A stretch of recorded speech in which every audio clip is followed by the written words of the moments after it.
Well, and that kind of leads into this other story here. I mean, it's really nothing new, I guess, with the Vatican stuff and all that stuff. But it did bring up some previous things that they've done that I think were interesting to say the least. I should put that out there. But basically, I'll stick it up there for you guys. Yeah. Basically, I see you over there, Kevin. Yeah, we're going to take some calls here in a bit. But basically, the Vatican just came out, and a lot of this is the Vatican astronomers and everything that are saying, yes, it's very probable that we're going to find life and even intelligent life, blah, blah, blah. And then you go in a little further back, and you have people like, I wish I had that article up here.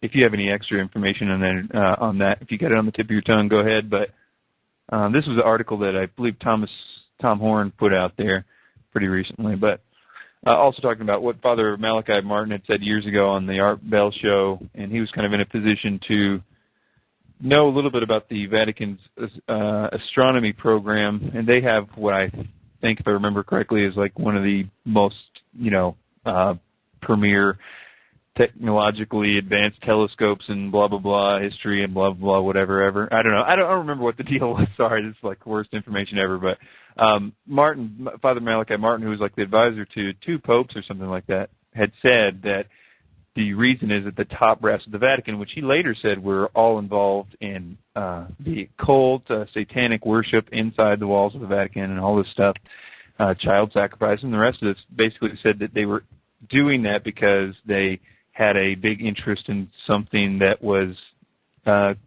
something, I forgot how he put it, but basically it was kind of suggested in a cryptic way that they are planning on this whole thing. And to see them posturing, and along with the same time when you have all this other stuff with this disclosure and the all this stuff over and over and over again, it's just so clearly Yahoo News front page kind of news, like this, the dumb news, the for public consumption type stuff. When you start seeing that, you're like, okay, now what's going on? It's only a few, not too far off before whatever that preparation is happens, Yeah, so. And it's something Tom Horn actually makes the connection here as far as Islam. How would Islam react to it? And apparently in the Quran, it refers to Allah as the God of worlds, not just this world. And that black stone that when they go on their little pilgrimage, I can't even think of what it's called, their Hajj or whatever, when they go and they have to go to the stone, they believe that stone fell from space. And there's a lot of potential for alien tie-in with the Islamic faith. So, I don't know. It's just interesting to me that this is all done through the Vatican, through their scientific agencies. It's not like the church is actually doing it, but it's like this hybrid of church and science, feeding us this information. So the Vatican can actually do it from afar without actually, having the Pope or someone of real prominence coming out and saying this stuff. And it really just seems that we're going in reverse now, where we're going to have science and religion meeting back up. And I think that ties right in with the CERN the LHC particle collider thing that they're going to be using, or they are actively using under the ground, and I think Geneva, which they're going to be using to try to find hidden dimensions and dark matter, and just there's so much going on that we just really take for granted as just the same old. It's just really not, and stuff like this, it comes across as silly to most people when they read, oh, look what those crazy Vatican people are saying now, and like my father will laugh at it, or whoever will laugh at it, like, oh, that's just silly, or they just want the headlines or whatever. But absolutely, just totally planting seeds. And I know what you think about it, and I know what a lot of the people listening think about it. But it's just so hard to get Christians and other people out there to understand what is actually going on here. Yeah, but I think it'll be all the more just all too relevant, when whatever that is happens. But honestly, I know we talk about it a lot. I really do think that card is something that needs to be played after a lot of the geopolitical and infrastructure things are in place. but I could be absolutely totally wrong about that. It's just my guess that I think that they would have to build up a lot more infrastructure and police state and world government type things and have this World War kind of depression to sink in before anything like that could really truly be a savior type thing, because I really do see them stepping in at the end of the war and saying, hey, look, you guys this is what religion brings, let us take over, blah, blah, blah, blah, blah. But I could be totally wrong with that, and it certainly looks like what NASA's trying to, but again, I think you said it best, they're just planting seeds. They're just doing the slow, steady, frog in the kettle approach of eventually, by the time they actually do pull that trigger and play that card, everybody's going to say, oh, I knew that was coming. I mean, yeah, I was telling people forever that that's how this is all going to, they're all going to say, I knew that was, in the way that they were supposed to, probably. But anyway, I just posted this other one. This article is kind of more like your general, like Bible prophecy website kind of news story. But I often think that sometimes those places say this kind of thing for the wrong reason. But I posted this story here with German archaeologists on the trail of the Ark of the Covenant. It makes me kind of like think of some Indiana Jones stuff going on there. But definitely, it's Fox News article. This is a few week ago or something like that. Yeah, and didn't seem like a whole lot of substance. It looks like they found a place in Africa. Was it the temple of Sheba, I think, or something like that, that had an altar that looked like it was supposed to have that, which really, in my reading of it, just didn't have a lot of meat to it. It just, again, was one of these things like, okay, why is Fox News reporting on this? And in a way, this is probably picked up by every whatever Bible prophecy people around the internet.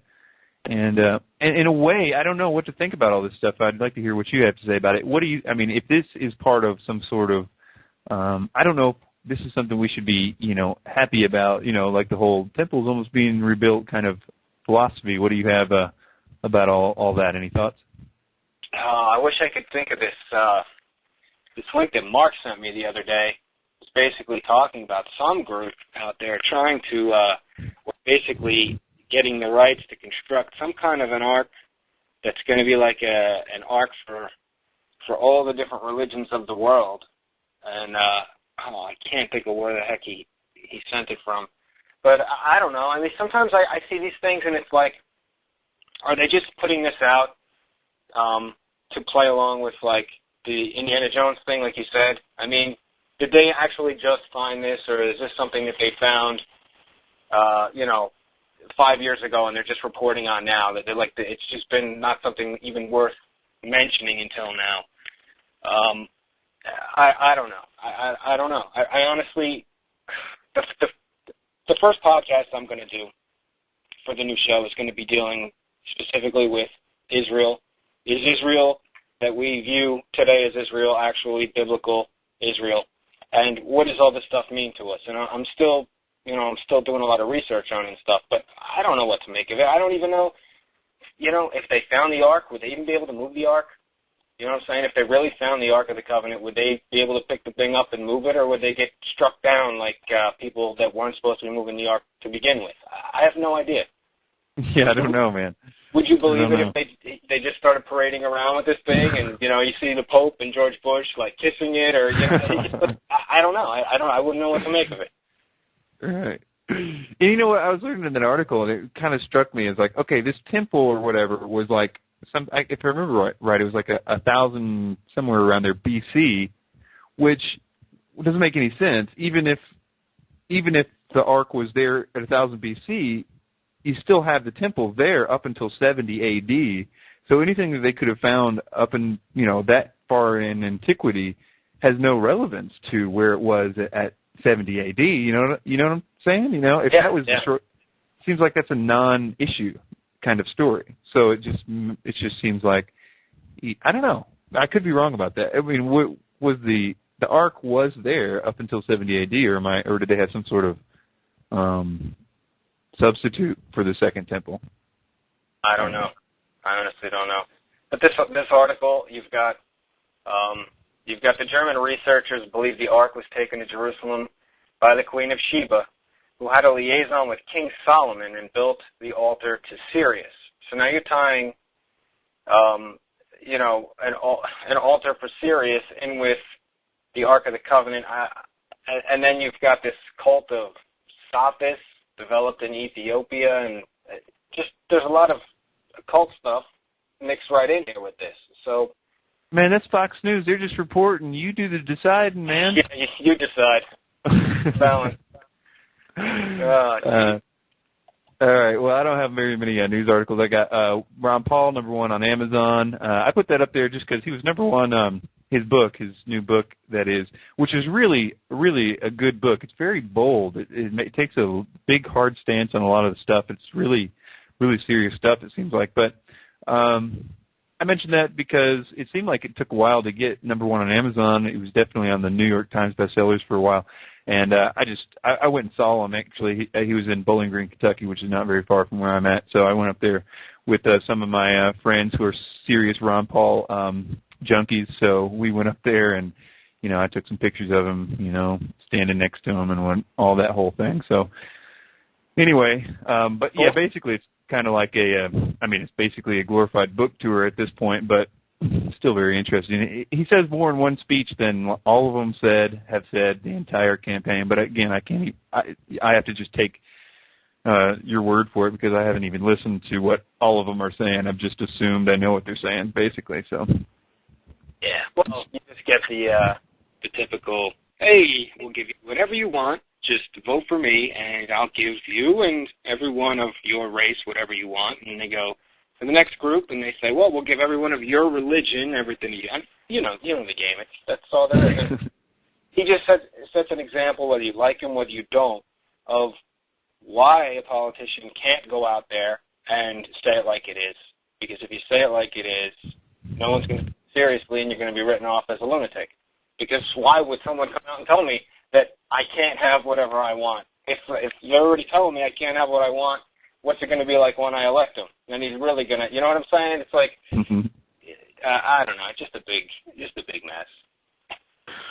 What about you? Got anything particular you've been thinking about or working on that we should get into before we take any calls? Excuse me. I just want to mention more about that CERN Large Hadron Collider or whatever thing. I was really looking into this grid thing because they're saying that the internet as we know it is just about dead, and we're going to be switching to this grid system. And basically what this grid system is going to do is there's going to be 4 or 5 supercomputers in the world. And your home computer is going to become obsolete and you won't need it because information will be able to flow so fast through these fiber optic cables and hookups and whatnot that you'll basically just have like a receptacle end. You'll have something that's more just like a stylus to access the information that will be processed. When you do anything, it's going to have to be done on one of these supercomputers. And the whole thing just like blows my mind. And I'm looking at this, and I can't find the site that I read this on, but it was one of their official sites. And it said something like the most powerful piece of hardware you'll need is going to be like 720 kilobytes of, I guess, probably RAM. It's going to be like next to nothing. But you're then going to have to rely on all of the computations and whatnot being done somewhere else. Very easily controlled, very easily accessed by the powers that be. And at the same time, I'm thinking, they start like sticking chips in you. It'd be very easy to basically run a computer right inside of you through just an embeddable chip. I mean, we look at chips now like the only thing they can really do with the chip is like read it, scan it and read it. But as it turns out, these things are actually going to be able to function as like the most powerful computers with speed and power unlike anything that we know of. And all you're going to need is a chip that holds just a few kilobytes of information, which just is mind-boggling. So, I just wanted to mention that. It's not something that, is really, I was just kind of looking into it for my own interests and whatnot, but it's just, what we know of with the Internet is very much just the surface because it's about to go the way of the dinosaurs.